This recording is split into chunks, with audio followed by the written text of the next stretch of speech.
जय श्री राम, जय श्री राम। ये सीजन जो चल रहा है श्राद्ध का और तर्पण का समय चल रहा है, तो इस तर्पण का मतलब क्या है? ज़िंदगी की किताब में एक पितृपक्ष का भी बड़ा महत्व है। और इसका मतलब क्या है, इसका सारांश क्या है, इससे आप क्या समझते हो?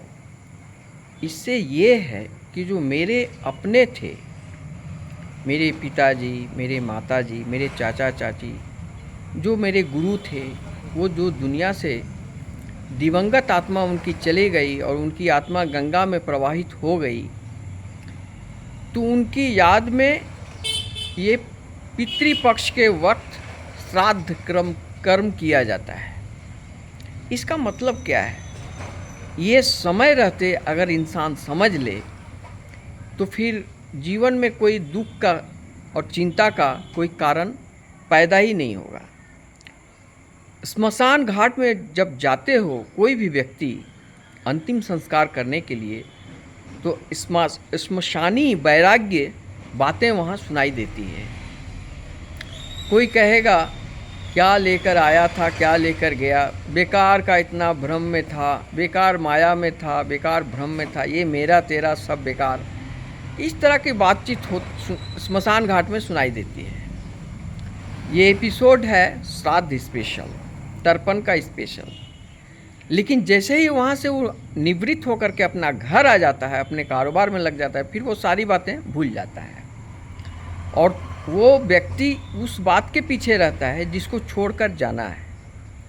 लेकिन जो साथ में संस्कार, प्रारब्ध, कर्मों का फल जो लेकर जाना है, उसके पीछे लोग ध्यान नहीं देते हैं, जो सबसे दुख की बात है। मैं सभी सनातनी भाइयों से कहना चाहता हूँ कि आप इस माया भ्रम के पीछे पूर्ण रूप से समर्पण मत कर दो। 60-40 रखो। अगर 60% भौतिकवादी दुनिया में हो तो कम से कम 40% आध्यात्मिक वैराग्य जीवन में रखो, जो तुम्हारे साथ जाएगा।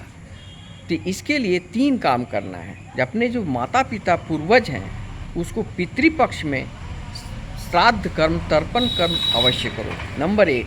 नंबर 2, जो सनातनी धर्म का क्रियाक्रम है उसको फॉलो करो। और तीसरा, हरिनाम संकीर्तन करो।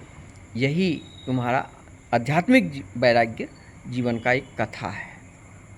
इसलिए जीवन में उन बातों को भूल जाओ जो तुम्हारा साथ जाने वाला नहीं है। इसलिए प्रेम से बोलो राधे राधे।